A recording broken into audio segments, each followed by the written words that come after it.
Excelentísimas e ilustrísimas autoridades, señoras y señores, benvinguts. Como presidente de Nueva Economía Forum, tengo el placer de darles de nuevo la bienvenida a la Tribuna Cataluña del Forum Europa, que organizamos con la colaboración del Grupo Santander, Asistencia Sanitaria y Red Eléctrica de España. Hoy tenemos la especial satisfacción de recibir en esta tribuna al presidente de la Junta de Extremadura, don José Antonio Monago, al que va a presentar don Daniel Martínez, presidente de la Federación Estatal de Empresas de Teatro y Danza. La tribuna es suya.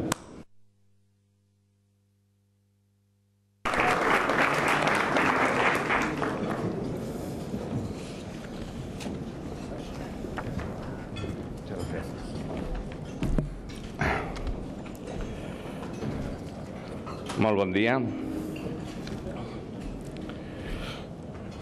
Normalmente, cuando a alguien se le solicita la presentación de un conferenciante, y más cuando el presentado es una autoridad política de la envergadura del presidente de Extremadura, se supone que el designado es amigo, buen conocedor de sus andanzas, afín políticamente y con alto grado de garantía panegírica. Pues bien, yo he hablado una sola vez con el presidente Monago. Distamos ideológicamente y como catalán no me hace especialmente feliz cuando nos convierte en diana de alguna de sus andanadas políticas. Pues por eso, afirma mi interlocutor, cuando alego esos argumentos con la honestidad que merece la confianza del recado. Por eso, y porque usted es un representante cualificado del sector cultural y el presidente Monago quiere subrayar precisamente en Barcelona su firme compromiso con la cultura, me dice. Y heme aquí, asumiendo con gran satisfacción personal el honor de presentar a don José Antonio Monago Terraza, presidente de la Junta de Extremadura, en su comparecencia en esta Tribuna Cataluña del Fórum Europa. Todas mis argumentaciones, al pergeñar estas líneas, giran reiteradamente sobre dos sensaciones. Se trata de un político atípico y tiene la cultura en su norte. Y es que, desde el principio de su mandato, habla de la cultura como el elemento estratégico de su gobierno y puntal del desarrollo de Extremadura. Y del dicho al hecho, se implica directamente en solucionar la crisis en que gestiones anteriores han sumido al Festival de Teatro Clásico de Mérida. Le insufla un nuevo espíritu, moderniza la gestión y consigue que ese estandarte teatral brille con un éxito absoluto. Rememoro mi encuentro con él con motivo de la inauguración del festival el pasado 5 de julio. La compañía del Teatro Romea de Barcelona estrenaba Hélade. Recuerdo su ilusión y orgullo por presidir aquel acontecimiento cultural y su visceralidad de convencido cuando utilizaba su riqueza oratoria para destacar la cultura como elemento central de la vida de las personas, sociedades y territorios. Poco después, el sector cultural sufre el mazazo del aumento del IVA y, para sorpresa y conforte de los afectados, el presidente Monago, dirigente destacado del Partido Popular, no duda en expresar públicamente su opinión contraria a la medida, demanda su rectificación e incluso procura medidas paliativas en el territorio de su competencia. Como si de un mantra se tratara, no se cansa de insistir en la capacidad de generación de riqueza económica del sector cultural por sí mismo, creando sinergias con otros sectores y como un fundamental motor turístico. José Antonio Monago, político destacado, habla mucho y bien de cultura. Atípico. También es pródigo en temas que afectan a Cataluña. Y aquí mi discrepancia parecería iniciar un debate, y eso, si hace al caso, le corresponde al auditorio. Yo solo me atreveré a una reflexión. La cultura es el mejor vehículo de comprensión, diálogo y entendimiento entre las personas y los pueblos. Y acabaré ajustándome ahora sí al canon de una correcta presentación y hurgando en su biografía nos encontraremos con un miembro del Cuerpo de Bomberos que, mientras ejerce como tal, se licencia en formación del profesorado de EGB en la especialidad de Ciencias Humanas, se hace experto universitario en Criminología y se doctora en Derecho. Lector empedernido, se resalta su afición al deporte, la fotografía y los toros. Y gráfico esto, defienda sus convicciones con pasión y fundamento. President Monago, benvingut a Barcelona i ens retrobem a Mèrida per continuar parlant i gaudint de cultura.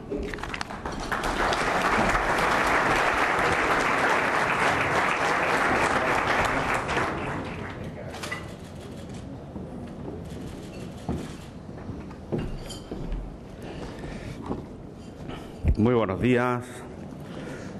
Muchísimas gracias, Daniel, por esa presentación. Algunos seguro que concluyen que ha sido atípica, porque lo normal es que siempre sea pues un compañero que te conoce muy de cerca y no un adversario, pero yo creo que entre todos tenemos que reforzar este sistema de convivencia que nos dimos y a mí me alegra muy mucho que este desayuno con todos ustedes pues sea presentado por una persona que conocí muy brevemente, pero yo creo que cuando dos personas se miran a los ojos y ahí no hay intermediario, no hay barrera, pues se establecen sintonías y yo creo que en Mérida hubo buena sintonía. Un saludo muy especial a todas las autoridades que hoy nos acompañan, muchos compañeros de mi comunidad autónoma, presidente de la Diputación Provincial de Badajoz, presidente del Parlamento, miembros de algunas otras corporaciones locales también de Cataluña y todos ustedes que son nuestros invitados. Gracias, en definitiva, a toda la sociedad civil catalana y extremeña, miembros también del Gobierno que están aquí presentes, y muy especialmente a personas que representan el mundo asociativo. Pero van a permitirme que haga o me recree en tres presentaciones, ¿no? La primera, la del presidente del Parlamento extremeño, que es del Partido Popular, como todos saben, mi amigo Fernando Manzano. La segunda, de Valentín Cortés, que es presidente de la Diputación Provincial del Partido Socialista. Y también del alcalde de Villafranca de los Barros, del Partido Socialista, mi amigo Ramón Ropero. Y algunos dirán, joder, ¿y este hombre cómo vienen a verle? Pues yo creo que en Extremadura hay algunas cosas que probablemente en otros sitios no son tan habituales, pero empiezan a ser habituales y tendrían que ser más habituales de lo que comúnmente se suceden. Hace poco teníamos un desayuno informativo, hace 2 o 3 días, con Felipe González, y también había cierto revuelo de que yo pudiera tener un desayuno informativo con un expresidente del Gobierno del Partido Socialista. Y yo creo que hay que hacer siempre un esfuerzo por buscar los puntos de encuentro y no los puntos de discrepancia, por importantes que puedan parecer. En definitiva, gracias a todos ustedes a modo de preámbulo. Y quiero, en primer lugar, como es de rigor, agradecer a Tribuna Cataluña su amable invitación para participar en este prestigioso foro, así como esa inmerecida palabra de Daniel Martínez de Obregón, presidente de la Asociación de Espectáculos y de Artes Escénicas de Cataluña, que es también presidente de la Federación Nacional. Y es para mí muy especial estar en Cataluña, una tierra en la que tengo, y esto quizá no lo sepa todo el mundo, mucha más familia que en Extremadura. Hay muchos más miembros de mi familia en Cataluña que en Extremadura. Mi familia vino aquí hace ya como 50 años en busca de oportunidades que afortunadamente encontraron en esta tierra, y esta tierra, tengo que decir, que les acogió siempre con los brazos abiertos. Y por diferentes razones, hace tiempo que no tenía la oportunidad de venir a Cataluña, de venir por Barcelona, una maravillosa ciudad, lo tengo que decir, y además de estar cerca de ese equipo que también es, a mi juicio, el mejor del mundo, el Barça. Lo siento por los que no son del Barça. Antes, cuando solía hacerlo, era menos conocido, pero ahora que soy presidente es más fácil, tener altavoces, pero es más difícil estar por aquí.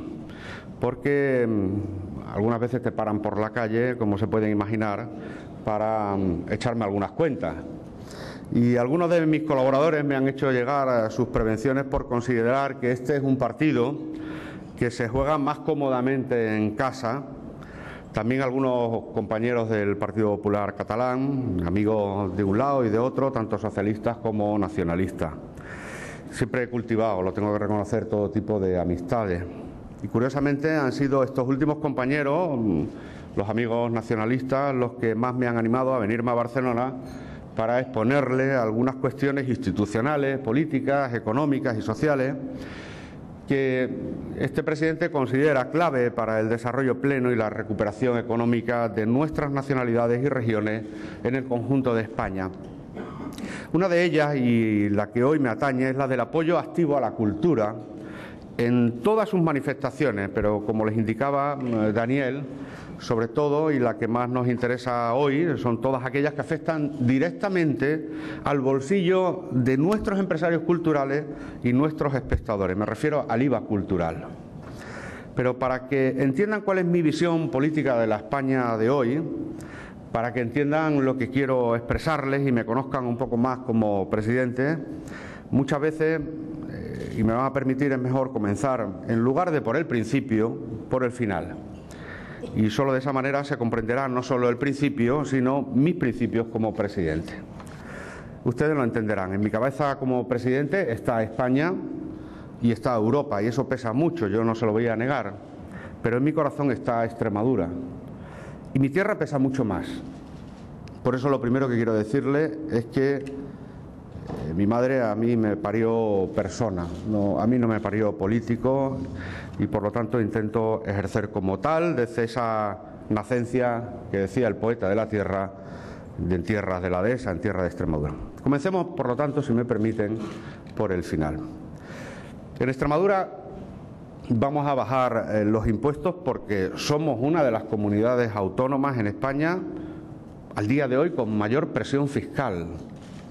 Y porque tras partir del segundo déficit más alto de toda España, a 8 de julio de 2011, que es cuando comienzo la andadura como representante del Gobierno de Extremadura, que estaba entonces en torno al 6,8%, lo quiero recordar, esa cifra, el déficit de la comunidad, 6,8% a 8 de julio del 2012, a cierre del 2012 lo hemos cerrado al 0,7%. Y no solo cumplimos, por lo tanto, con el 1,5%, que era el abanico que no podíamos sobrepasar, sino que cerramos con el 0,7%, con lo cual somos la comunidad autónoma con menor nivel de déficit de toda España. Incluso en el 12 ya cumplimos con el objetivo para el 13, que era precisamente, como saben ustedes, el 0,7%. Y de esa manera demostramos, y no fue fácil, a pesar de los de siempre, no fue fácil, les puedo garantizar, no fue fácil cumplir con el objetivo de déficit. Yo recuerdo un desayuno también con periodistas, en este caso en Madrid, periodistas económicos, que no daban un duro por Extremadura hace unos meses. Veían imposible el cumplimiento del objetivo de déficit. Bueno, les decía que vamos a bajar los impuestos, no solo porque hemos estabilizado ya nuestras cuentas públicas, sino porque el que no crece no paga o termina no pagando. Y hay que combinar las políticas de austeridad con políticas de crecimiento económico, no solo en Extremadura, sino también en el conjunto de España. Y prefiero que el Gobierno de España, en lugar de reducir el objetivo de déficit, ayude con sus recursos a las autonomías con más dificultades o con mayor tasa de paro a impulsar el crecimiento económico. Y debe reducirse más el Estado. Y esa creo que es una de las recetas más adecuadas. Y mi criterio en relación, lo voy a decir una vez más, al cumplimiento de déficit es muy fácil de entender si se ponen en mi posición, que fue la de ustedes hace algunos años. Defendemos desde Extremadura un déficit igual para todas las autonomías, como acordamos en el 2012. Como acordamos, yo no lo firmé, yo no era presidente en aquel momento. Fue el Gobierno Central Socialista el que impulsó ese objetivo que firmaron el conjunto de las comunidades autónomas o como en 2012 fijó un gobierno central, en este caso ya del Partido Popular, que tampoco firmé, lo tengo que decir. No firmé, pero cumplí. Y no entiendo, por lo tanto, estos cambios de rumbo. No lo puedo entender, todavía nadie me lo ha explicado. Y me parece un auténtico engaño a las autonomías que han cumplido, además de tratarse de un mensaje muy peligroso que se lanza desde el Gobierno de España a Europa, porque favorece el no cumplimiento. Si cumplir y no cumplir tiene el mismo efecto, la respuesta es clara: ¿para qué cumplir un objetivo de déficit? Y yo no pongo el grito en el cielo por Cataluña, y yo quiero esto que quede claro, que le quede claro a todo el mundo.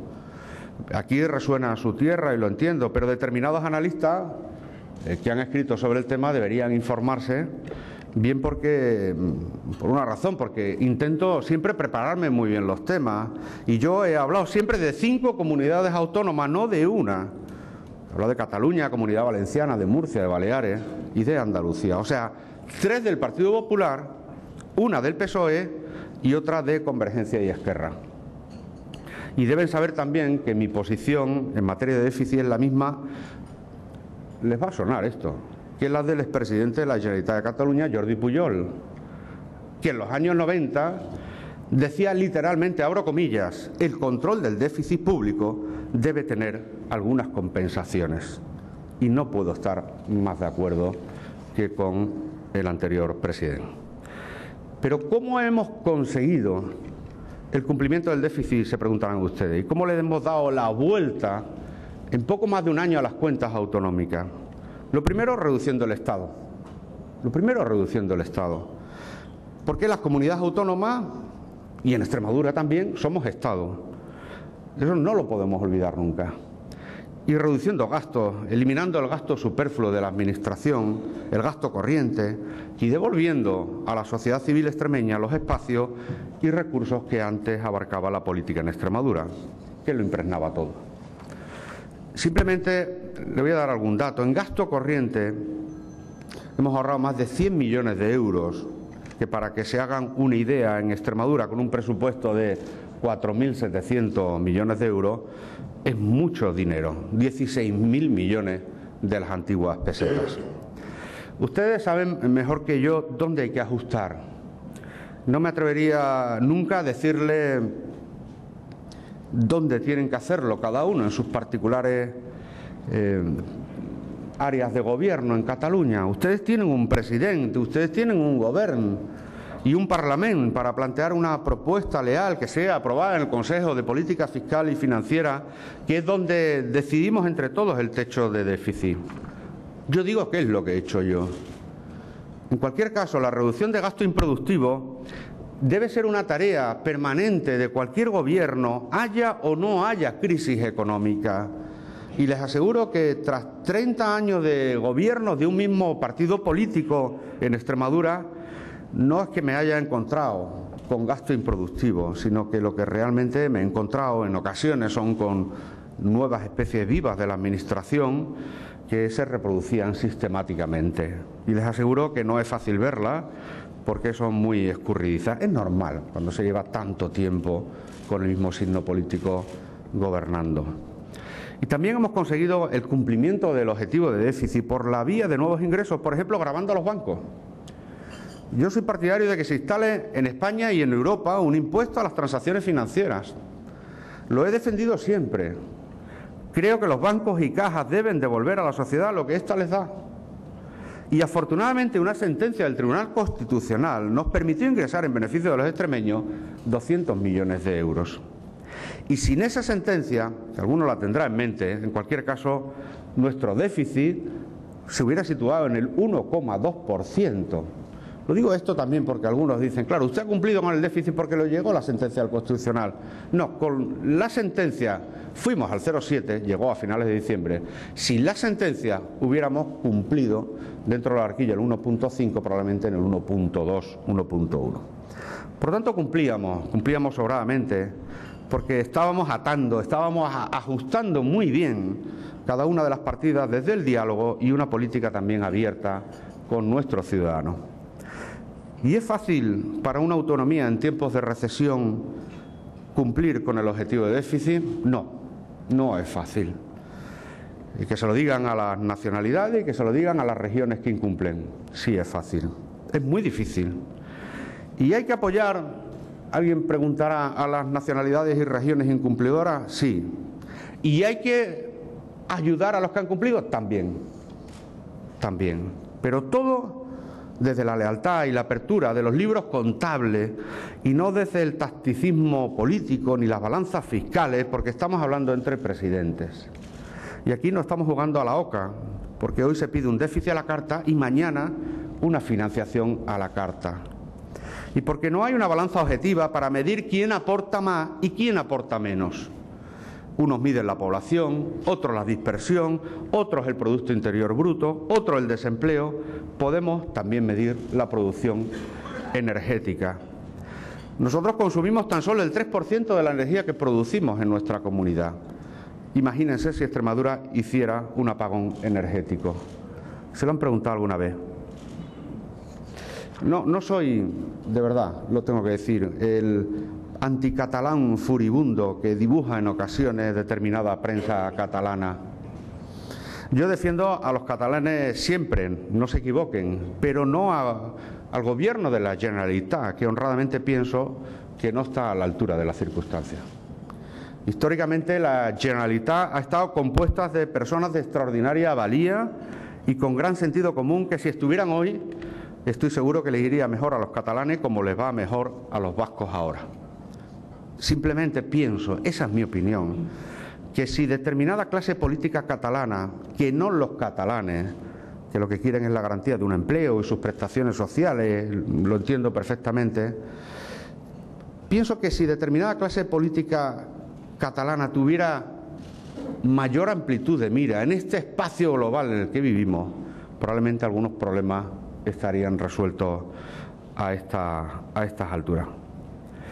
Y si la política catalana sustituyera la actual hoja de ruta en la que se encuentra inmersa por nuevas políticas que a corto plazo no le renten políticamente, pero sí que le beneficien a largo plazo, seguro que los catalanes se alegrarían.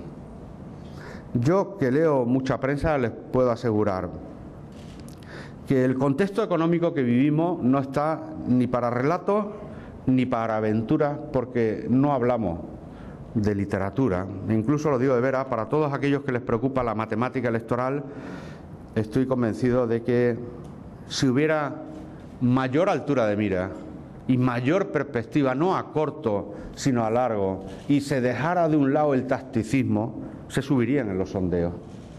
Y también subirían sus cifras aquellos que quieren la independencia. Pero cada uno establece su hoja de ruta y no soy yo quien para dar lecciones, solamente opiniones. No soy tampoco, como algunos dicen, un varón rojo, ni un verso suelto. En todo caso, soy un varón extremeño y un verso extremeño. Soy una persona de matices, como todos ustedes, como todo el mundo, y cada uno de ustedes lo podrá comprobar. Y la política autonómica de realización regional en Extremadura es para mí, aunque quizás les sorprenda, una prioridad. La identidad de nuestro pueblo, el sentimiento de pertenencia a un proyecto común que es Extremadura dentro de España y de Europa, para mí siempre es y será innegociable. Y al mismo tiempo pienso que la política autonómica no puede ser una mera política de transferencias económicas, como seguro piensan muchos de los que aquí nos encontramos. Y la principal infraestructura es que haya un pueblo extremeño fuerte y que se le escuche dentro y fuera de España. Esa es una gran enseñanza, un fondo de comercio que aprendimos de nuestros extremeños en Cataluña, en el País Vasco y en la Comunidad de Madrid. Lo aprendimos juntos. En total, 1 millón de extremeños fuera de Extremadura, los mismos que hoy viven dentro de Extremadura. Y he creído y defendido mucho antes de ser presidente que las ideas son más importantes que las ideologías y las personas son más importantes que los partidos. Por eso pienso que nadie puede esconder sus problemas detrás de una bandera ideológica, ni en Extremadura ni en Cataluña, porque los temas fundamentales de nuestro tiempo no son ni de derecha ni de izquierdas. Y creo en la unión entre diferentes. Este pasado lunes, sin ir más lejos, le acabo de referenciar, tuvimos un desayuno informativo con el expresidente González en una reunión con más de 200 inversores donde presentamos conjuntamente él y yo un proyecto que se llama Invest in Extremadura, invertir en Extremadura. Y no entiendo cómo si Felipe González y este que les habla pueden ponerse de acuerdo para vender Extremadura al mundo, el Partido Popular y el Partido Socialista no puedan ponerse de acuerdo para vender España al mundo. Y la política, como la economía, para mí siempre también tiene mucho que ver con los estados de ánimo, es un estado de ánimo, e impulsar acciones para levantar ese estado de ánimo y generar autoconfianza en nosotros mismos y confianza en nuestros sectores más productivos, es misión de gobierno, es misión de partidos políticos, de agentes económicos y de agentes sociales de todas las tendencias. Y para eso la unidad de credibilidad dentro y fuera de España es fundamental. Cataluña siempre ha expresado un fuerte deseo de autogobierno basado en determinadas circunstancias históricas que ustedes mejor que yo conocen. Ese deseo de autogobierno es una aspiración compartida por la inmensa mayoría de los catalanes y de las fuerzas políticas que lo representan. Y yo lo respeto profundamente, hasta aquí todo ok. Ahora bien, soñar como muchas veces se sugiere que la Generalitat son los catalanes, es mucho soñar. Luego llegan las noches electorales para despertar del sueño. Los catalanes se lo merecen todo en esta crisis. Los catalanes se lo merecen todo en esta crisis. No se merecen ni un recorte más en educación, no se merecen recortes en sanidad. Eso yo lo tengo que defender porque lo procuro practicar en mi comunidad autónoma para mis ciudadanos.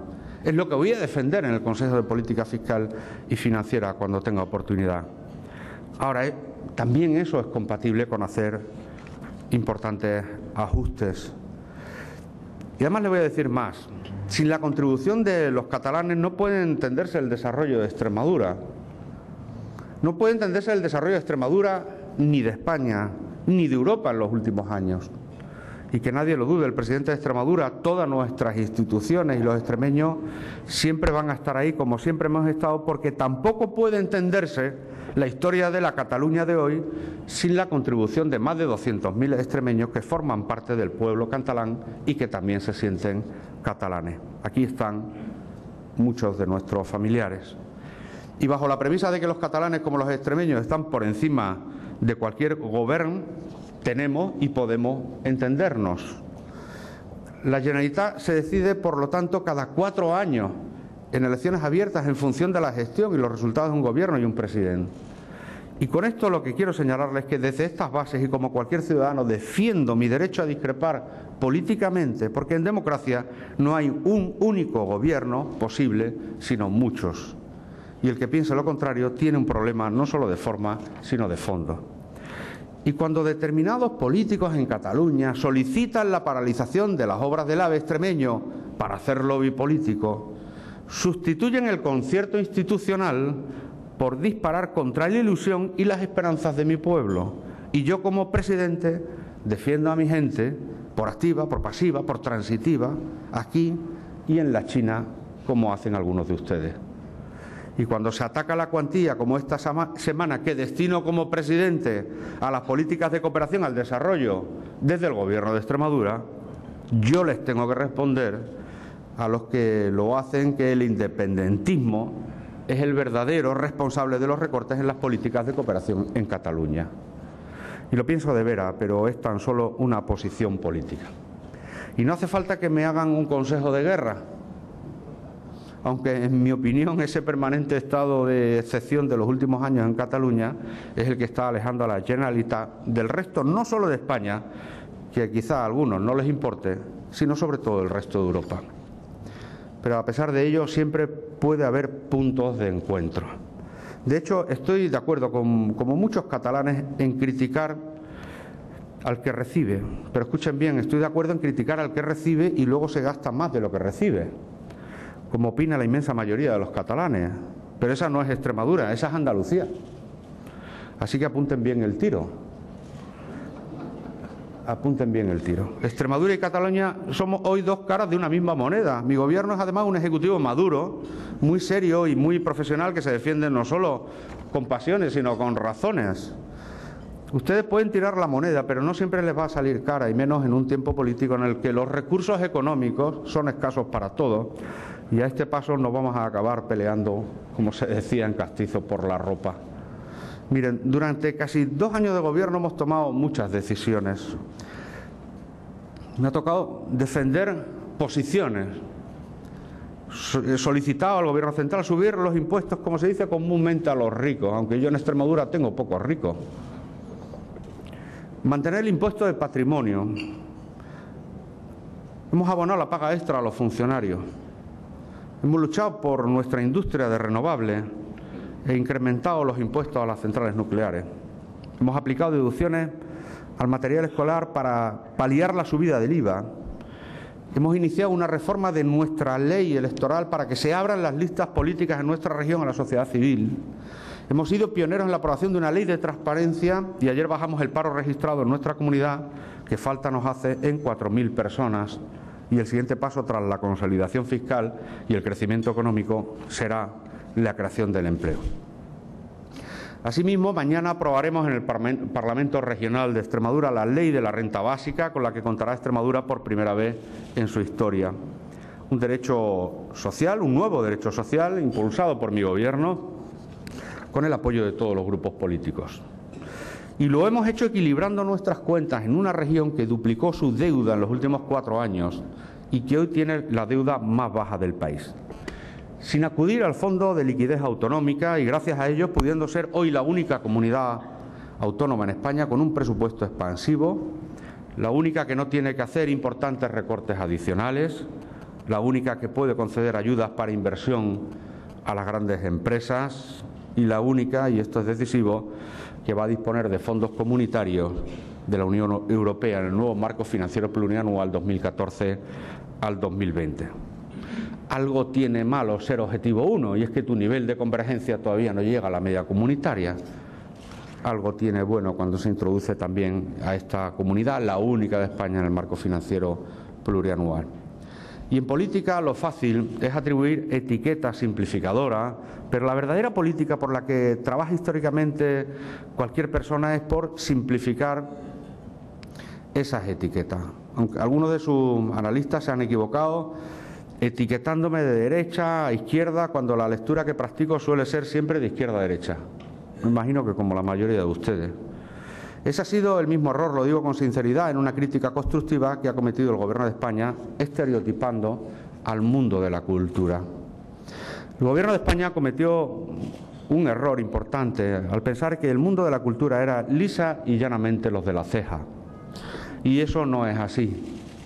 Pero os digo más, aunque realmente en algún momento hubiera sido así, tampoco hubiera tenido un pase. La cultura es uno de los ejes de desarrollo más importantes de nuestras economías autonómicas, de nuestra nación y de nuestro proyecto común que es Europa. Nos diferencia del resto del mundo y si España quiere saber lo que tiene que ser de mayor, en lo que tiene que especializarse, además de aprovechar los recursos de las regiones de interior, que tenemos un gran margen de crecimiento, como saben muchos empresarios catalanes, es en vender al mundo nuestra naturaleza, nuestro medio ambiente, nuestra cultura, nuestras ciudades, nuestros pueblos, que nos dan la dimensión y el valor añadido necesario para que nuestro turismo siga siendo el segundo más importante del mundo. Como presidente de Extremadura, me opuse desde el primer momento a la subida del IVA cultural, por muchos motivos que ahora les voy a relatar.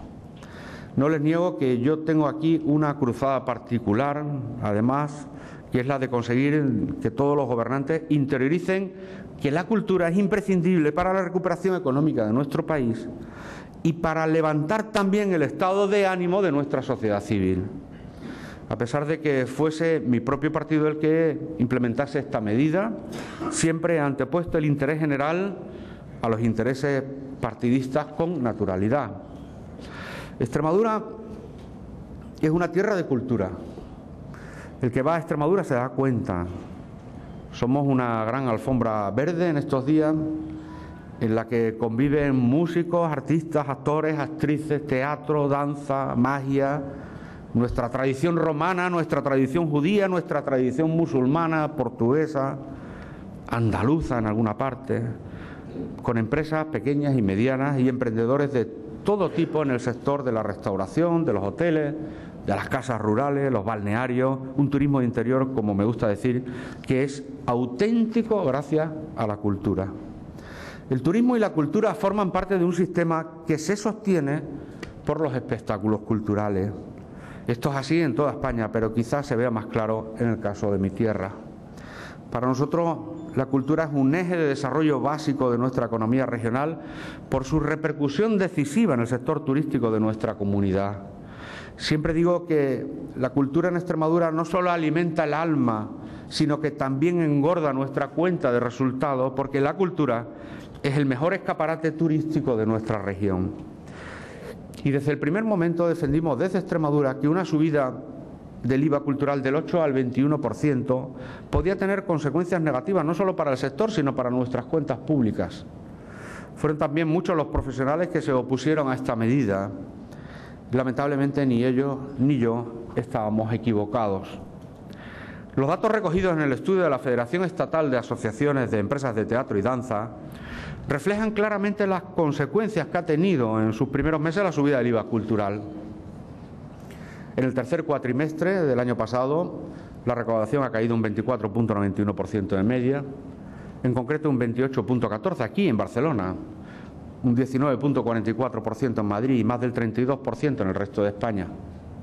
Casi un 33% ha bajado también la recaudación neta para las empresas y también en este ámbito Barcelona ha salido gravemente perjudicada. La recaudación de las empresas culturales catalanas ha caído un 35,86%. frente al 28% de las madrileñas. En el resto de España la caída ha sido del casi el 40%. Y este desplome repercute directamente sobre la capacidad de las empresas del sector para generar puestos de trabajo y mantener su solvencia. Y muchas de ellas hoy tienen sobre sí mismas la espada de Damocles del cierre definitivo. También el número de espectadores ha descendido un 31,43% en nuestro país, un 26,4% en Barcelona, un 20% en Madrid, más del 47% en el resto de España. Pero todas estas consecuencias tenían un objetivo de recaudación de impuestos que tampoco se ha cumplido, porque más impuestos no significa más ingresos, no siempre es así, porque el incremento esperado del 162% se ha quedado en un 75,94%. Entre septiembre y diciembre del 2012 solo se consiguió aumentar en poco más de 6 millones de euros la recaudación en el sector de las artes escénicas. Sin embargo, la pérdida en taquillas ha tenido un impacto negativo sobre los derechos de autor, que han sufrido un descenso también importante. También se han dejado ingresar cifras que no son baladíes. En cifras globales, para no aburrirle con datos, el sector ha pasado de recaudar 101 millones de euros en la temporada 2011-2012 a ingresar menos de 68 millones de euros en la presente temporada. Y lo más doloroso es que se han perdido cerca de 600 puestos de trabajo directo y todos los puestos indirectos que ello conlleva. En definitiva, la subida del IVA cultural del 8 al 21 ha tenido un impacto negativo sobre la recaudación de impuestos, también sobre la seguridad social. El resultado es, como ven, como ya avisábamos algunos, el esperado, y ante estas consecuencias hoy pido desde Barcelona al Gobierno de España no solo que baje estos impuestos, sino especialmente reduzca el IVA cultural. El horizonte en el que debe trabajar el Gobierno de España es encaminar el IVA cultural progresivamente hacia un IVA reducido. Reivindicar la bajada del IVA cultural en Barcelona tiene además para mí un significado especial. Yo lo voy a hacer muy pronto en mi comunidad. La semana que viene vamos a presentar un decreto en Extremadura en el que el IVA dejará de ser del 21% para este sector. La cultura tendrá un IVA del 13% como nuestro vecino, por ejemplo, Portugal, y tal como me comprometí con los extremeños. Invito a otros gobiernos autonómicos a que hagan lo mismo si quieren apostar por la cultura. Por eso apoyo aquí en Barcelona la industria cultural de Cataluña, que es también para mí la industria cultural de España. Y estaré siempre con todas aquellas personas que apoyan la cultura, sean del signo político que sean, y con todos aquellos que apoyen una bajada del IVA cultural. Lo anuncié el pasado 7 de septiembre, aquel día de Extremadura. Dije que en mi comunidad esta subida no iba a ser efectiva. Extremadura es también Estado y dentro de las competencias que tenemos como comunidad autónoma aplicaremos deducciones a las empresas culturales para que el IVA cultural en Extremadura no repercuta en los espectadores. Podrán acceder al régimen de ayudas previstas por este decreto los promotores de actividades culturales con establecimiento permanente en cualquiera de los Estados miembros de la Unión Europea y que desarrollen su actividad en la Comunidad de Extremadura. Y los requisitos serán, entre otros, mantener la plantilla media anual de trabajadores y no repercutir la subida del IVA cultural a los espectadores. Voy terminando ya. Las actividades culturales beneficiadas serán las representaciones teatrales, musicales, coreográficas, audiovisuales, cinematográficas, etcétera. Desde el Gobierno que presido, como ven, vamos a compensar esa subida. Y si se agotan los presupuestos en el decreto, dotaremos de más fondos a esta ayuda, porque la cultura en Extremadura es turismo, es economía, es crecimiento. También lo es en España, que debe tener un IVA cultural, insisto, acorde con el resto de los países de la Unión Europea. De ellos, el tipo de gravamen más alto es el de Portugal, fíjense, con un 13%. Todos los demás se sitúan por debajo del 10%. Y en esa cifra se sitúa el IVA cultural de Italia o Finlandia. En el 9% el de Irlanda, en el 7% el de Alemania y el 6,5% el de Grecia. Bélgica y Holanda gravan la cultura con un 6%. Francia impone un 5,5%, pero mantiene un tipo reducido del 2,1% para las 140 primeras representaciones. Y los países que menos gravan su cultura son Suiza con el 2,5% y Noruega con un IVA del 0%. Un IVA cultural en España que duplica el más alto de la Unión Europea. No solo tiene un efecto devastador en nuestra infraestructura cultural, sino que resta además competitividad internacional al sector escénico nacional. Cataluña es también mi tierra y la de mi familia. Aquí hay muchos que llevan mis apellidos, yo no se lo voy a negar, muchos que tampoco participan en política, ciudadanos del mundo, nacidos en Extremadura, acogidos en Cataluña. Solía decir Salvador Dalí que la única diferencia entre un loco y yo es que yo no estoy loco porque de lo único de lo que el mundo no se cansará nunca es de la exageración. Así que el que quiere interesar a los demás siempre tiene que provocarlos. Y no podría encontrar mejores palabras para simbolizar la relación actual de Extremadura y Cataluña, que no lo olviden, es también la relación de Cataluña con España, porque forma parte de ella. Y como en el sueño de Dalí, es hora de que afrontemos todos muchos de nuestros sueños. La crisis institucional, política, económica y social deberíamos visualizarla como los sueños que realmente son, un pesado monstruo que es sostenido por las muletas de la realidad. Nuestra realidad como europeos, españoles, catalanes y extremeños, en la que cae inmerso nuestro subconsciente, donde se alojan nuestros deseos, nuestros miedos más profundos, pero que entre todos, si quisiéramos y nos ponemos, podríamos superar. Muchas gracias a todos ustedes.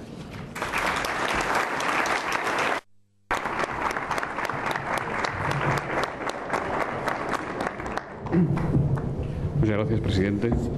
Hay, como ve, cantidad de preguntas. Yo le agradecería que en lo posible fuera usted breve y concreto en las respuestas. Y ya sé que es difícil hacerlo en todas. Empezamos por esta. Artur Puig dice: ayer en el Senado, don Mariano Rajoy dejó claro a los varones del Partido Popular que habrá déficit asimétrico e hizo un llamamiento a la generosidad. Es decir, lo contrario de lo que usted viene reclamando en los últimos días. ¿Qué tiene que decir? ¿Se sintió usted aludido? Y luego hay otra pregunta, dice: ¿a usted podría aplicársele aquello de que antes muerto que sumiso?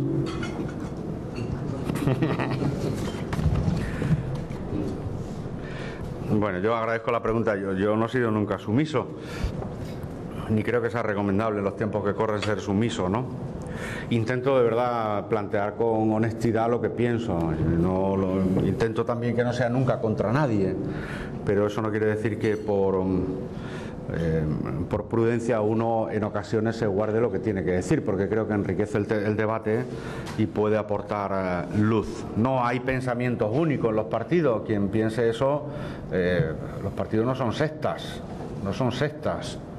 Los partidos son organizaciones de personas, las personas se conforman en torno a una sigla, en torno a una ideología que además es cambiante, va evolucionando. No lean ustedes los documentos de cualquier partido hace 40 años y ahora, a ver si no ha habido mutaciones, y si desde luego no las ha habido es que se han quedado anclados en el pasado, porque la sociedad avanza. En relación a lo que decía en la pregunta sobre lo que dijo el presidente del Gobierno en el Senado, bueno, vamos a ver en qué queda esa simetría. Yo he dicho y voy a seguir manteniendo mi criterio, no estoy de acuerdo con la simetría. No estoy de acuerdo con la simetría. No estoy de acuerdo porque todavía nadie me ha explicado dónde está la balanza que mida las particularidades de cada uno con objetividad. Entonces, en un momento de recesión como el que estamos viviendo, donde hay escasez de recursos, lo que podemos sacar cada uno en esa pelea por la simetría es lo mejor de cada casa. Cada uno con sus argumentos, pero al final serán argumentos subjetivos, porque cada uno quiere poner sus elementos encima de la mesa. No hay criterio objetivo. Y por otro lado, yo, como decía el otro, yo estoy confundido, porque en el 2012 el criterio fue uniforme para toda España, y en el 2013 se fijó uniforme para toda España. Y ahora resulta que se quiere modificar con asimetría. Entonces, ¿estamos en lo cierto ahora o estamos en lo cierto antes? ¿O estamos equivocados ahora o estamos equivocados antes? Alguien me lo tiene que explicar. Porque en el 2012 todos acordaron un objetivo común para el conjunto de las comunidades autónomas y el 2013 también se fijó el 0,7 común para todo y ahora hay una asimetría. Algunos dirán, es que, claro, es que algunas tienen dificultades. Claro, a mí me ha sido muy fácil hacer los ajustes que he hecho.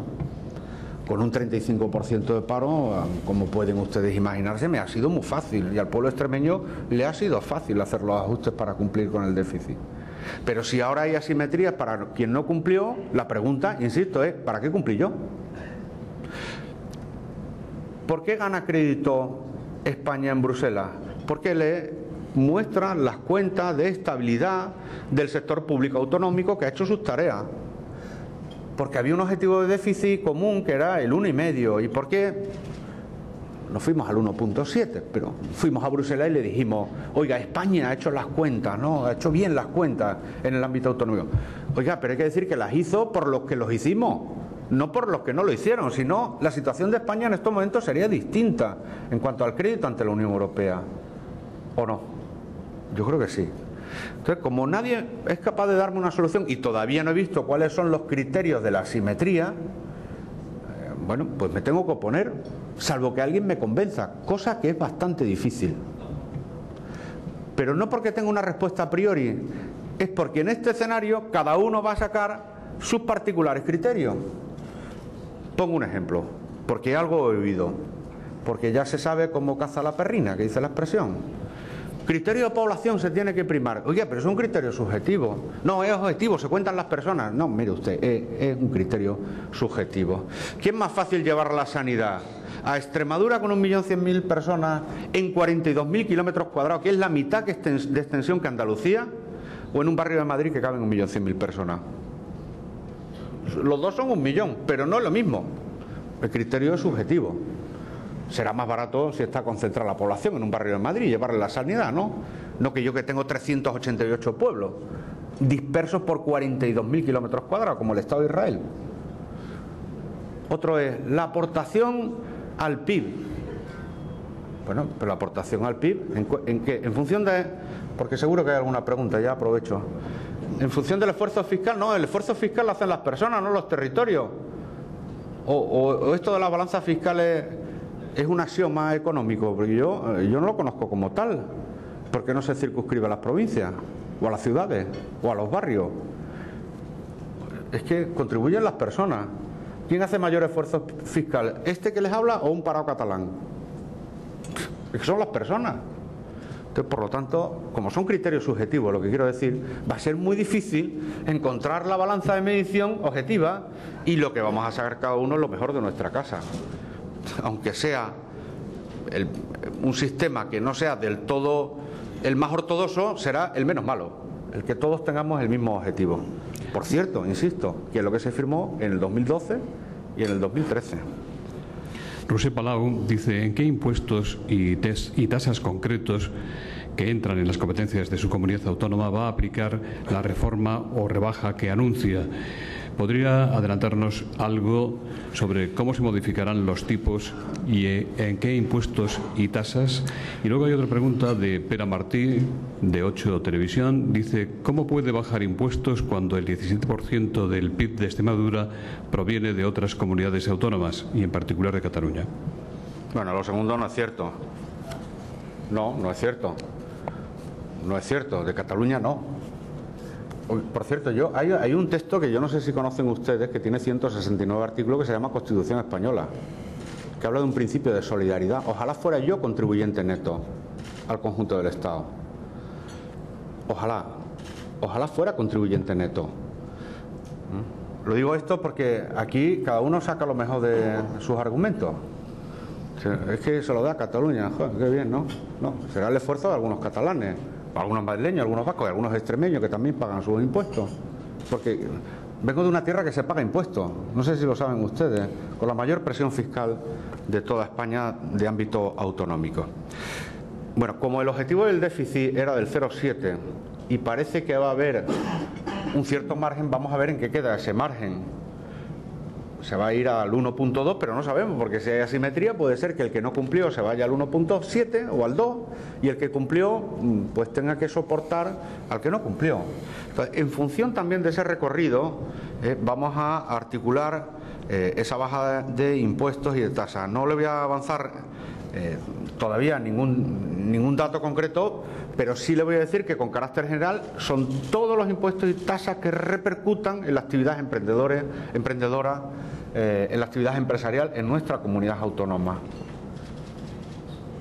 ¿Para qué? Para incentivar precisamente a los emprendedores, a la pequeña y mediana empresa, a nuestros autónomos, y en ese sentido vamos a actuar. Tenemos muy claro para qué es la rebaja que queremos experimentar de impuestos y de tasas. Insisto que es, en estos momentos, según el estudio de estudios fiscales, la comunidad con mayor presión fiscal de toda España. Y yo recomiendo humildemente, ¿no?, como mi formación tiene que ver en parte de mi vida con el derecho, a que se lean la jurisprudencia del principio de solidaridad. Salvo que se cambie la Constitución. Si cambiamos la Constitución y no hablamos de solidaridad en ningún principio, pues yo no les diría nada. Soldados al cañón, y esto es lo que hay. Y esto es lo que hay. Pero hay un principio, insisto, que se llama de solidaridad, y ojalá, lo digo de verdad, pudiera esta tierra, y a eso aspiro, a que Extremadura fuera contribuyente neto al resto de España. Ernest Rosselló dice, más o menos 35% de paro en Extremadura. ¿Qué medidas para evitarlo o reducirlo? Hay otra pregunta. ¿Cree que la reforma laboral del Gobierno ha ayudado realmente a crear empleo en su región? Miguel Strubel dice, el 40% de los salarios en Extremadura son del sector público, 13% en Cataluña. Sin embargo, el paro en Extremadura es el más alto de España. ¿Qué piensa hacer para fomentar la economía productiva, además de rebajar el IVA cultural? Y Fernando González, de Pirelli, dice, ¿cómo explica que Extremadura tenga 3 veces más funcionarios por habitante que Cataluña? Se lo voy a explicar. Mía no es la culpa, que yo llego en julio del 2011. Pero lo voy a explicar también porque no podemos hacer juicio de valor, como se hacen tan alegremente, diciendo que tiene 3 veces más, 3 veces menos, porque el nivel de prestación de servicios públicos es cierto que es alto en Extremadura y, por lo tanto, el nivel de descentralización de servicios públicos es muy bajo. Y si sumamos lo que ustedes tienen descentralizado en la Generalitat de Cataluña y lo que nosotros lo tenemos como modelo público, probablemente no se den 3 veces. Ni mucho menos, ni mucho menos. En ocasiones porque la administración en otros territorios pues tienen desconcentrada y descentralizada la representación de algunos servicios públicos esenciales y no esenciales, insisto. Y por lo tanto no es así. No quiero decir que no haya, en relación a la media, un número de funcionarios, una tasa de funcionarios más alta que la media nacional. No, yo no vengo aquí a contarles a ustedes lo que no es la verdad. Pero sí tengo que decirle que el nivel de descentralización de los servicios públicos en una economía que tiene más debilidad, pues es más difícil descentralizar porque no hay oportunidad de negocio para el empresario. Y ustedes tienen en el ámbito educativo, también descentralizado buena parte de la educación, con conciertos, con modelos privados, etcétera, etcétera. Bueno, los conciertos también, en definitiva, es prácticamente una encomienda de la representación de la función educativa en un territorio. Nosotros tenemos menos, ¿no? Pero en definitiva también el sector público. Ha hecho varias preguntas, ¿no? Una, el tema del 35%, eso es lo que me preocupa, claro que me preocupa, porque las debilidades estructurales de nuestra comunidad son importantes. Son importantes. Yo no lo voy a dejar de reconocer, entre otras cosas porque hay un tejido empresarial débil, hay prácticamente inexistente un tejido industrial, del que ustedes sí conocen muchas experiencias, ustedes, nosotros no. Nosotros la industria la vemos por la televisión española, cuando sale algún informativo vemos lo que es una industria. Bueno, hay debilidades estructurales. ¿Qué es lo que estamos haciendo? Nosotros en estos momentos lo que estamos haciendo es una apuesta, y esto quizá ustedes lo conozcan, que es creer en la sociedad civil como motor de desarrollo de la comunidad. Es decir, ese es mi criterio. La administración no lo puede ocupar todo, no puede ocupar el lugar de la sociedad civil, tienen que ser los emprendedores.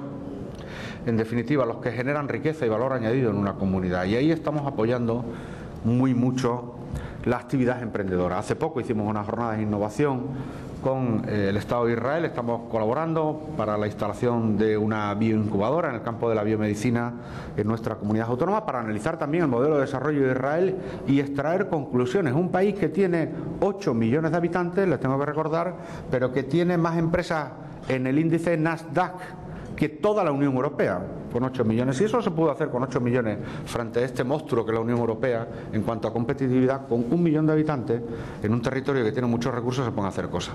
Ayer aprobamos en Consejo de Gobierno, por ejemplo, algo que es novedoso en toda España, y es que cualquier persona que quiere instalarse como emprendedor en Extremadura se le abone por adelantado los 2 primeros años de cuota de autónomo, por adelantado.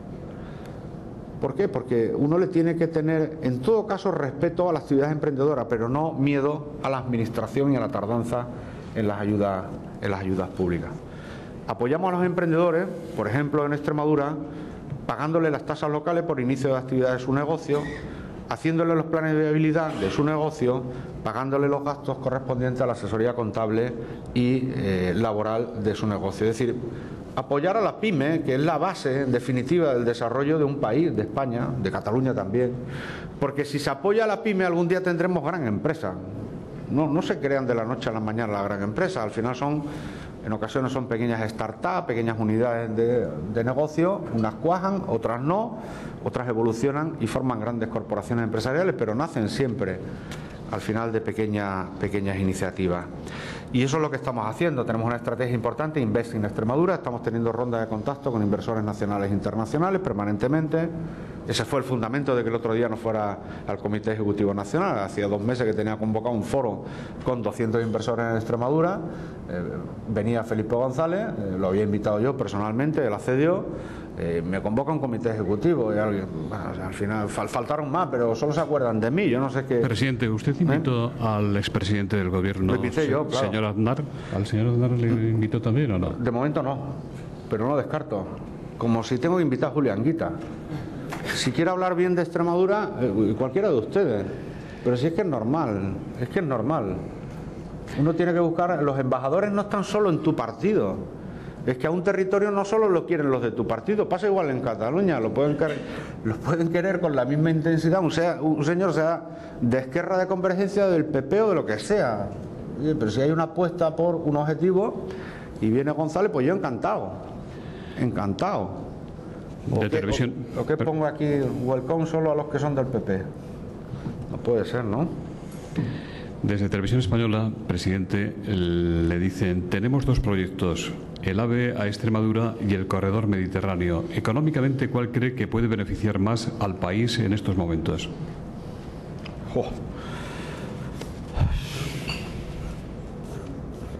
La pregunta de Televisión Española. Lo del AVE a Extremadura, ¿qué? ¿Por dónde va? Digo esto porque el AVE Extremadura tiene un importe, esa inversión de Madrid a Badajoz, que es frontera con Portugal, 4.500 millones de euros, y están invertidos como 400 millones, es decir, quedan 4.100. Quiere decir que probablemente a estos ritmos de ejecución, bueno, algún día lo verán mis hijos probablemente ya cuando estén haciendo el posgrado. Esa es la realidad. Y es fundamental para nuestra comunidad autónoma, como para cualquier comunidad autónoma, tener un tren moderno. Es que es fundamental. Si no, ¿cómo se llega a una comunidad autónoma? Dirán ustedes, con avión. Es que no tengo avión. En tren no se lo recomiendo, salvo que ustedes tengan piedras en el riñón. Al mismo precio le hace una litotricia. Sí, porque es que de Badajoz a Madrid, que son escasamente 400 kilómetros, son más de 6 horas de viaje. Claro, hay que echarle fe para venir a Extremadura. Y eso que uno va por toda España y por toda Europa y le dicen, qué bonita es Extremadura, la gran desconocida. Oh, pero si todo el mundo lo dice, que todo el mundo la conoce. O sea, que todo el mundo tiene esa experiencia, ¿no?, de un interrail a Extremadura. No, yo voy a seguir luchando, ¿no?, porque creo que es fundamental que tenga un tren moderno. Es que si no, es muy difícil desarrollar, insisto, un territorio que son 42.000 kilómetros cuadrados, que puede aportar mucho al Producto Interior Bruto Nacional, si yo no lo quiero para mí, si el desarrollo de mi comunidad la quiero también para el conjunto de los españoles, pero creo que está desaprovechada, ¿no? Espero que se pueda impulsar. Y en cuanto al corredor mediterráneo, le voy a contar la historia, si me permiten 2 minutos, del corredor mediterráneo. Yo sé que esto no es prudente por mi parte, pero la verdad tiene solo un camino y yo se la voy a explicar. El corredor mediterráneo es una innovación en los corredores en España. En el 2003, en la cumbre de Figueira da Foz, entre Durão Barroso y José María Aznar, se aprobó un eje de transporte de mercancías por la península ibérica que entraba por el puerto de Sines, atravesaba de oeste a este Portugal, entraba por Badajoz, conectaba por Puerto Llano, Madrid, Zaragoza y hacia Barcelona, y también desde Algeciras a Puerto Llano, Madrid, por el mismo eje. Es decir, era una Y invertida. Bien. Eso es lo que aprueba en una cumbre hispano-portuguesa Durão Barroso, gobierno portugués, ahora presidente de la Comisión, y José María Aznar, presidente entonces del gobierno de España. Nadie en España le preocupaban las mercancías en exceso. Era la época del boom, 2003, por lo tanto, a nadie le interesaba. Eso se aprueba y se ratifica por el Parlamento Europeo, y hay un reglamento europeo y dotación presupuestaria europea para ese eje, pero se tiene que ratificar no hace mucho tiempo. ¿Cuándo se tenía que ratificar esa decisión de España, de esa Y para transporte de mercancía? Con el anterior gobierno, al final prácticamente la legislatura del anterior gobierno, y sobre todo por parte del ministro de Fomento, que era don José Blanco, que Dios lo tenga en algún buen sitio. En la mente, en el CIE, puede decir, bueno, la Guardia Civil, el CIE, bueno, que no salga algún problema, ya, son todos iguales. Entonces yo creo que como responsable público tenemos evidentemente un plus, ¿no?, en el sentido de que somos espejo público en el que se miran los ciudadanos, y nuestra función tiene que ser ejemplarizante, siempre, lo digo verdad, siempre, y tiene que ser honesta, siempre, pero por favor no nos fustiguen más ya, algunos. Hablando de fustigar, ¿el caso Bárcenas va a ser el látigo del PP? Pues sí, porque siempre que te sale una manzana en un cesto, pues claro que evidentemente te afecta al conjunto, y es un grano, yo no puedo decir lo contrario, si no estaría mintiendo, es un grano que hay que evidentemente extirpar, pero afortunadamente en ese cesto hay mucha gente honesta en política, la mayoría. Si no, esto sería irrespirable. ¿Ustedes creen que merecería la pena de verdad estar mañana, tarde y noche en muchas ocasiones y fines de semana por la cosa pública? Mira, yo le voy a contar un detalle, si me permite. Nosotros, en el afán de transparencia en nuestra comunidad autónoma, tuvimos que publicar los sueldos de los altos cargos de la Administración, encantado. Yo, como a mí siempre me pasa igual, ¿no? Yo ganaba más que Rajoy. Resulta que mi secretaria general publicó las cotizaciones de la Seguridad Social. Digo, bueno, una cosa es transparencia y otra cosa es que me pongas el 40% de Seguridad Social. Yo eso no lo cobro. Bueno, en definitiva, me jarreó el país, ¿no? Normal. Pero le dije al consejero de Administración Pública, por favor, publica los que ganan más que yo en la Administración, ¿no? Claro, estos son sueldos públicos, el mío y el de los funcionarios. Salieron más de 2.000. Y dice, ¿y quiénes eran? Pues la mayoría eran médicos, ¿no? Y se enfadaron conmigo los médicos. Dice, es que, presidente, nosotros con las guardias, coño, ¿y las mías? ¿Oh? ¿Y las mías? No, es que nosotros tenemos un bisturí, me decía uno, y joder, pues como yo no equilibré las cuentas, tú no tienes bisturí. Claro, tú no estás... Lo digo esto porque es verdad que al final es fácil arrear, y dices, joder, yo tengo mucha vocación, pero ya Jesucristo hubo uno. Albert Canals le pregunta al presidente lo siguiente. Hoy comparece en el Congreso de los Diputados el señor Mariano Rajoy bajo la expectativa de un pacto estatal que todo el mundo reclama. ¿Por qué hay tantas dudas, en su opinión, sobre que el presidente Rajoy tenga una auténtica voluntad de llegar a un acuerdo y no esperar solo que los demás se adhieran a las medidas y propuestas del Gobierno? ¿Es posible en Extremadura un pacto entre el PP, la Junta que usted preside, el PSOE e Izquierda Unida? En Extremadura es posible y ha sido posible muchas veces. Yo cuando era líder de la oposición firmé y aprobé la Ley de Educación en Extremadura. Fíjense, un tema ideológico por autonomasia. Y llegamos a un acuerdo el entonces presidente, hoy líder de la oposición, y yo como líder de la oposición con el entonces presidente. Y llegué a muchos otros acuerdos, ¿no?, en materia de financiación autonómica, etcétera, etcétera. En Extremadura, lo que pasa es que yo no quiero hablar porque estoy fuera de Extremadura y no me gusta hablar de este tema, pero el otro día sí, yo siempre ofrezco acuerdos, intento llegar a puntos de encuentro, pero el líder de la oposición me ha dicho, sí, pero hay líneas rojas aquí. Una, que un canon que hemos puesto por el agua a Extremadura se le devuelva y no sé qué. Bueno, pues si me pones líneas rojas no nos podemos sentar. Es que cuando se sientan las personas no hay líneas rojas, no las puede haber. En el momento que uno diga, es que esto es ideológico para mí, es que no nos ponemos de acuerdo. Y yo siempre recuerdo los pactos de la Moncloa. En el año 77 se pusieron de acuerdo líderes políticos y sí que tenían un carácter ideológico. Muchas de las posiciones venían de época de dictadura, algunos de fruto de la represión, con lo cual sí podían haber puesto líneas rojas. No las pusieron, no las puso Santiago Carrillo, no la puso Manuel Fraga, no la puso Soletura, no la puso ninguno. Y se sentaron allí y llegaron a acuerdos. Y aquí creo que si hay voluntad se puede llegar a acuerdos. Se puede llegar a acuerdos. Y es necesario, porque al menos yo, que me gusta estar mucho en la calle, somos callejeros, a mí lo que me dicen los ciudadanos, poneros de acuerdo. Yo no sé si lo piensan ustedes, pero a mí lo que me dicen cuando estoy en la calle, no discutan tanto, pónganse de acuerdo. Y celebran, además, especialmente cuando hay acuerdo. Porque el ciudadano, por naturaleza, lo que quiere es estabilidad, lo que quiere es poder seguir tirando hacia adelante con su familia y con sus proyectos de vida. Entonces, ¿difícil es? Claro que es difícil. ¿Que nos falta tradición en España del acuerdo? Claro que nos falta, ¿no? Hay otros países europeos que tienen más tradición. ¿Que es posible? Hombre, se lo diré yo, que gobierno con la abstención de Izquierda Unida en Extremadura. Claro que es posible.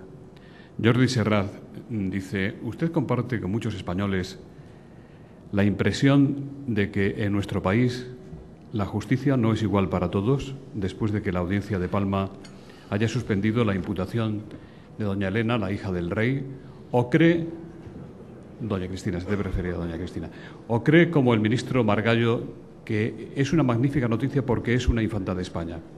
No, es una magnífica noticia porque la justicia opera en el sentido que entiende un magistrado, un juez en una sala que tiene que operar.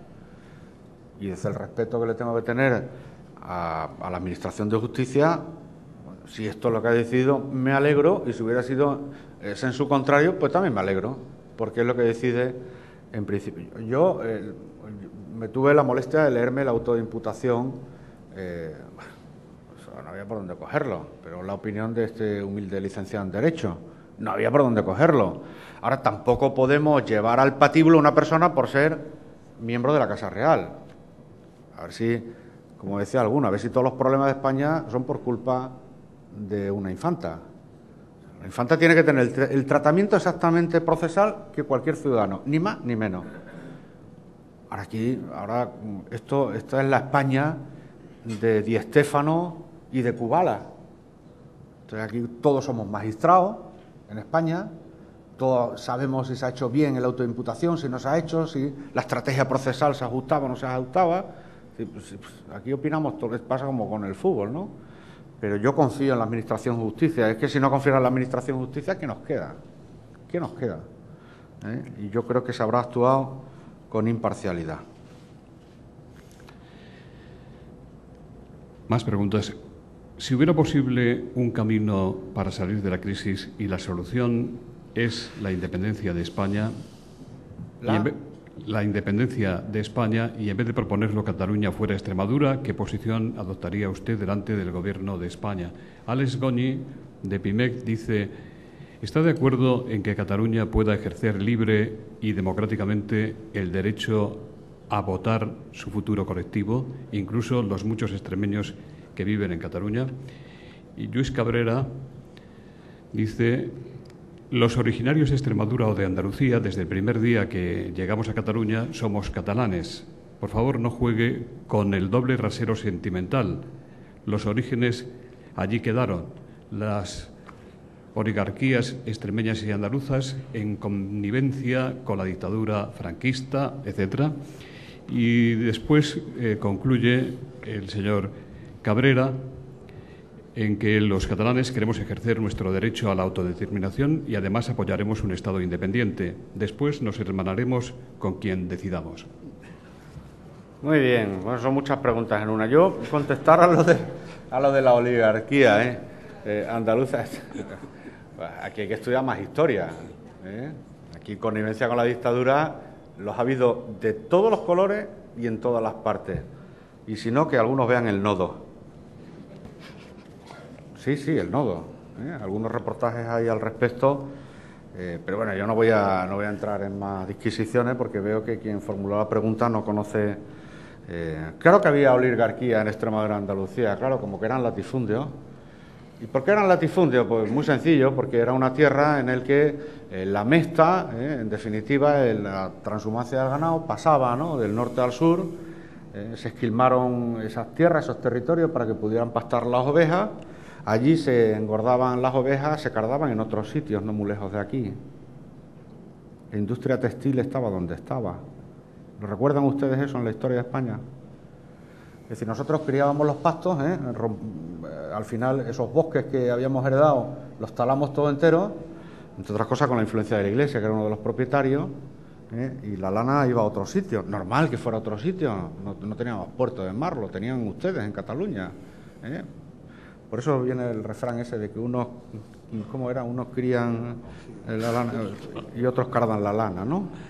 Eso es la historia que hay que conocer, pero como hay ejemplos para todo, yo no trato de decir usted más y menos.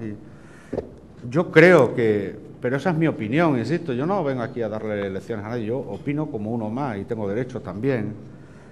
Es que yo creo que la solución de Cataluña no está fuera de España, pero ese es mi criterio. Quien formula la pregunta, por el literal de la formulación, sé que no lo comparte. Y por lo tanto, dice, si Extremadura estuviera en las condiciones de Cataluña, que estuviera mejor fuera de España que dentro para salir de la crisis, bueno, es que ya hay una perversión en la pregunta, y es que fuera se sale de la crisis. Se sale de la crisis o se profundiza en la crisis. Es que tampoco tenemos una bola. Yo creo, ¿no?, por lo poco que uno viaja, pero algo ha viajado, que en este mundo globalizado no parece muy razonable, ¿no?, este tipo de aventura, donde uno tiene que tener alianza, tiene que tener dimensión, tiene que tener capacidades, tiene que intentar sumar voluntades y no restar. Y luego, en cuanto a también algunas preguntas que me ha hecho, si tienen derecho o no derecho a decir, hay un ordenamiento jurídico, en todo caso, que hay que cumplir. Si no, aquí espigamos los derechos. Unas veces me interesa cumplir con las normas, otras veces no me interesa, ahora quiero hacer esto, ahora quiero hacer lo otro. Entonces, esto sería realmente insostenible. Y el ordenamiento jurídico, ante una decisión de una consulta tal, pues tendrá que operar. Si puede, no se puede, si hay que modularlo, no hay que modularlo. No me corresponde a mí, sino a los órganos que interpretan, en este caso, las normas, que son los tribunales y especialmente el Tribunal Constitucional, si llegara el caso. Ya vamos a ir finalizando. Apabón dice, ¿de quién está usted más cerca, de Navarro o de Chacón? Falta un líder en el PSOE y hay otras preguntas. ¿Cree usted, como Rubalcaba, que el PSC trabaja auténticamente contra la independencia de Cataluña?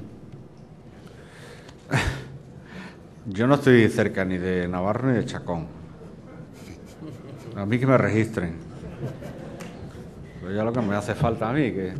No, yo de verdad que yo le deseo mucha suerte al Partido Socialista en estos momentos y al PSC, porque sé que es un momento difícil. Cuando se pierde el gobierno, un gobierno como era el gobierno de España, pues es verdad que es un momento convulso donde se tambalean todas las estructuras dentro de un partido. Eso es un sarampión largo, además. Pero no, nos ha pasado a todos. La ha pasado a Convergencia cuando perdió en su momento, la ha pasado al Partido Popular, la ha pasado ahora, lo está pasando el PSOE. Yo creo que el problema del PSOE, y esa es mi opinión, no es tanto de nombres cuanto de ideas y de proyectos. ¿No? Yo creo que ahí hay que reformular algunas cosas. Y lo hemos hablado en alguna ocasión. El PSOE es un partido de centro-izquierda, de izquierda, pero no es un partido de manifestación. Yo lo veo desde fuera, fíjate, yo dándole consejos al PSOE, fíjese. Y además en la centralidad está la virtud y está la mayoría de los ciudadanos. Los ciudadanos no tienen una etiqueta tatuada, ¿no?, de lo que es ideológicamente. Los hay, ¿no?, evidentemente, pero la mayoría no, la mayoría son gente normal que votan a una formación u otra. Todo lo que sea irse de la centralidad a los extremos es competir con los que están en los extremos, y eso es muy difícil, porque entonces tú te conviertes en algo que no es genuino. Y yo lo que creo que el PSOE tiene que hablar más de ideas y reformular algunos planteamientos, y desde luego no es un partido, al menos yo lo que veo desde fuera, no es un partido de pancarta. Yo de verdad que lo deseo, porque es bueno para la estabilidad del país que haya un PSC que sea sólido y un PSOE que sea sólido, ¿no? Si no, al final podemos encontrar, si sigue la crisis del PSOE también de liderazgo, que ocurra lo que estaba ocurriendo hasta hace... Bueno, lo que está ocurriendo en Italia. Fíjense el estrambote, una democracia muy consolidada, pero que ponen a un cómico allí como llave de un gobierno, con lo que supone eso, un país que está en el G8 además. Y eso no es bueno, eso no es bueno. No Presidente, es bueno. Usted está gobernando en Extremadura gracias, lo ha dicho usted, a Izquierda Unida. ¿Espera usted ser reelegido por una mayoría que le permita seguir presidiendo la Junta de Extremadura? Por el camino que vamos, el PP podrá seguir gobernando en España en tantas comunidades y ayuntamientos. El primer test serán las elecciones europeas en 2014. ¿Cómo lo ve si el paro sigue así? Bueno, yo digo que mañana siempre es largo plazo para mí, ¿no? Pero ahora que no tengo mayoría, os hubiera tenido mayoría absoluta. Yo creo que cuando uno tiene un programa de lo que quiere hacer y una hoja de ruta, la tiene que seguir día a día, con constancia y sin procurar salirse mucho de ella. Y lo que tenga que venir, vendrá. Yo eso lo aprendí de mi madre, que en paz esté. Lo que tenga que venir, yo no puedo estar pensando a ver si mañana hay una moción de censura, si Izquierda Unida apoya o no apoya, pues yo no vivo. Entonces, uno no, al final uno ya le pueden más las tensiones del momento que la ilusión que tiene que tener el trabajo. Yo la tengo con lo que hago cada día, ¿no? Por lo tanto, bueno, yo no sé qué dirán los extremeños el día de mañana, que digan lo que tengan que decir, no. Les digo lo que les dije antes, a mí me parieron personas, no me parieron políticos, ¿eh? O sea, yo no...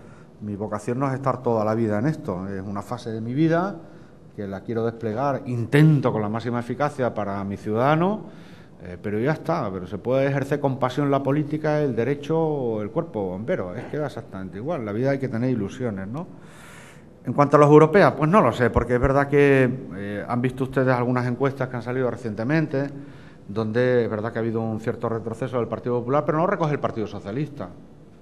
No lo recoge el Partido Socialista, lo cual quiere decir que, bueno, pues las cosas no son tan negativas electoralmente para el PP como pudiera parecer. Bien, es verdad que las europeas son un test importante, ¿no? Yo lo que espero es que salgan bien para el Partido Popular, ¿no? Y es verdad que España es un país en ocasiones de sentimientos muy acentuados, ¿no? O sea, podemos pasar de la depresión a la euforia. Hace unos años estábamos en la euforia y ahora estamos en la depresión. Y la virtud tiene que estar en el término medio. Ni éramos tan buenos antes y tan malos ahora, ni volverán los tiempos actuales, pero seguro que habrá un ajuste de tendencia a la normalidad. Y en España hay mucho talento, yo creo que de esta vamos a salir. Por lo tanto, lo que quiero decir con esto es que si el empleo empieza a repuntar, al final seguramente haya un efecto también de euforia colectiva diciendo ya empezamos a ver la luz, ¿no? creo que no es bueno, ¿no? Hay que llegar al término medio. Y hay algunos fundamentos económicos, y yo no quiero ver brotes verdes porque no es mi carácter, pero hay algunos fundamentos económicos que nos hacen albergar esperanzas en estos momentos. Muchas gracias. En nombre de Asistencia Sanitaria, Banco Santander y Red Eléctrica de España, el señor José Folgado, presidente de esta última, despide el acto. Buenos días. Como portavoz de los patrocinadores Asistencia Sanitaria, Grupo Santander y Red Eléctrica de España, quiero transmitir mi emocionada felicitación al ponente y buen amigo, presidente de la Junta de Extremadura, José Antonio Monago. Creo que ha tenido una exposición muy brillante. Muy brillante. Pero es que además viene acompañado de toda una serie de valores que yo desde luego comparto y creo que la mayoría de los aquí presentes. Esa claridad expositiva, esa honestidad, esa valentía que algunos le llaman pisar charcos, yo le llamo coherencia, y esos buenos principios. Yo recojo, presidente, 4 de toda esta exposición: disciplina presupuestaria, amor por la cultura, medidas para incentivar la actividad y el empleo y especial atención a los más débiles. Presidente, te deseo mucha suerte. Quiero aprovechar también para felicitar al presentador, Daniel Martínez de Obregón, y a todos ustedes por su presencia aquí. Buenos días.